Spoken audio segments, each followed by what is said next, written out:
So we're potting up plants for local sales. We just finished up our shipping season and our bare root local sales season. And so over the years we've developed a system for potting up plants that we would consider wrapped in permaculture principles. It works up in a pretty effective way. It's low cost, it's not too complex, and so we thought we would share that whole flow with folks today. So we make our own potting mix that for the most part is entirely found material. It's like an older blend of wood chips. There's a bunch of shredded leaves from picking up leaf bags in the fall. All of this moves through the chicken yard throughout the fall and winter, and then we make a very informal pile of it.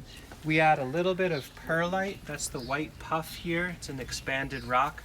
It's something we don't absolutely love doing, but it seems pretty important in the pots to have a little bit of looseness, so maybe folks have other suggestions, but that's our one real input that we buy in.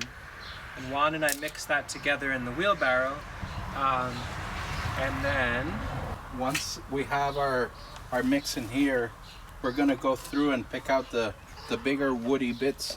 They're gonna sit at the bottom of the pot. Think of a hugel mound in a pot, or that principle.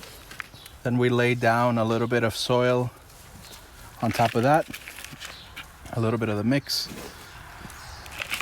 and now we're ready for a plant to come in. In this example, we're going to be potting up blackcap raspberries. In this particular case, this is a really neat variety we found a bunch of years ago that we call peach cap, that makes a peach colored fruit. And so what we like to do, ideally we pot things up when they're completely dormant, but, oh, and there's a sea kale there too. We'll pot them up in their own pot in a little moment. We like to get the plants very, very hydrated. So we've got this basically bath of rainwater that we collect, trim them back a little bit so that they'll fit without jamming the roots in too much. So let's trim just a little there. And then a lot of times I'll hold it while Juan adds the soil, or vice versa, so we get the orientation right. That one popped, but that's all right. We wiggle as we go, and a little bit of push on the top as we go. Once the plant is settled in, we'll give them a good dip in our tank right in here, just until the bubbles cease.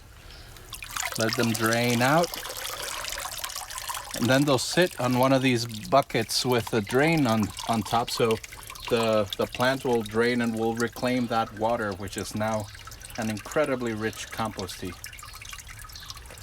After a whole bunch of potting up of these plants, of them, all the drippings going back into the pots, these buckets, as Juan mentioned, are basically filled with nutrient, and we can put that right back. And so all of the potted plants are sharing this common pool of nutrient-rich water. You can see there's even a slurry at the bottom. At the end of the day, we'll take that and pour it around some special plant in the garden. Once the plant has drained nicely, we'll bring them to this tub of wood chips and mulch the top. So same principles as apply in the garden, where we bring them to the pot as well. Now they're ready to find a permanent home. We have a little ways to go. There's still some plants that we want to pot up, but for the most part we're wrapping it up. But the key aspects that I think are important to share, the pots, wherever you live, there might be some pile of plastic pots available for free. I would hope folks look into that before they decide to buy those new. The soil can be made from waste streams of old wood chips, of leaf bags, of different composted manures and things like that. And by putting the wood chips at the bottom, a nice rich mix, and then a deep layer of wood chips at the top, these potted plants in general don't need to be watered more than once or twice a month while they're waiting to find forever homes. So this system has worked incredibly well for us, and it conserves a huge amount of water.